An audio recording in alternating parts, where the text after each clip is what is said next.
안녕하세요. 건강프라임 조재휘입니다. 건강보험 심사평가원 통계에 따르면 2020년 망막박리 환자는 97,045명으로 2010년 53,148명 대비 82.6% 증가했습니다. 보통 망막박리가 노년층에서 많이 발생한다고 알려져 있지만 최근에는 20대 젊은 층에서도 많이 발생해 주의가 필요합니다.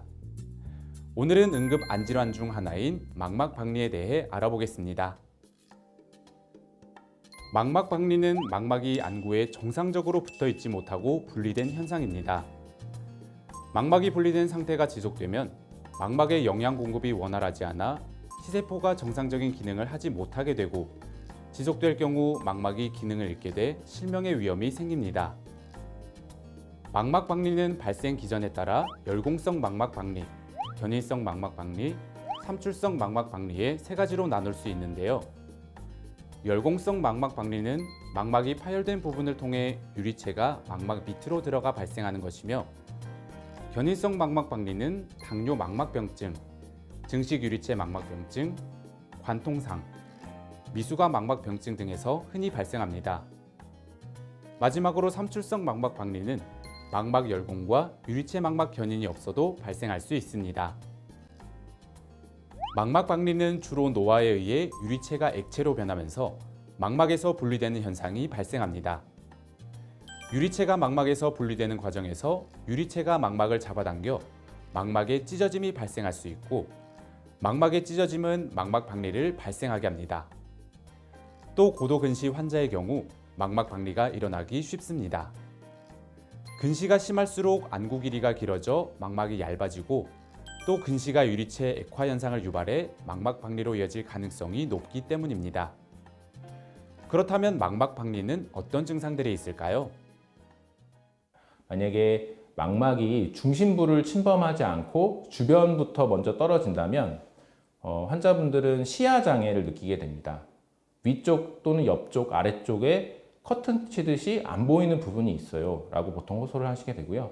만약 망막박리가 많이 진행해서 눈의 중심부, 즉 황반이라고 부르는 눈의 중심부까지 오게 되면 이때는 시력 저하를 야기하게 됩니다. 망막박리는 응급질환으로 간주하기 때문에 초기에 발견해 치료하는 것이 중요합니다. 초기에 질환을 발견할 경우 크기가 작은 망막박리는 치료가 가능하지만, 시간이 지나 망막박리의 범위가 넓은 경우에는 치료의 효과를 기대하기 어렵고 또 실명에 이를 수도 있기 때문입니다. 자, 그럼 이제 망막박리에 관련된 몇 가지 궁금증들을 살펴볼까요? 첫째, 비문증과 연관이 있나요? 네, 있습니다. 망막박리 초기에는 대부분 눈앞에 점이나 날파리가 날아다니는 듯한 비문증과 빛이 번쩍거리는 것처럼 느껴지는 광시증 증상이 나타날 수 있습니다. 질환이 더 진행되면 커튼을 친 것처럼 주변부 시야부터 점차 안 보이게 되며, 이때 중심 시력을 담당하는 황반부까지 진행되면 심각한 시력 저하는 물론 실명까지 이를 수 있습니다. 둘째, 자가진단법이 있나요? 네, 있습니다. 커튼을 치듯이 시야가 가리거나 시력이 갑자기 떨어졌는지 스스로 평가를 해보는 것이 중요한데요. 때문에 가끔 아무 문제가 없다고 할지라도 본인의 눈을 한쪽씩 가려가면서 눈이 가려지는 느낌이 있는 것은 아닌지 스스로 정도를 체크해보면 좋습니다.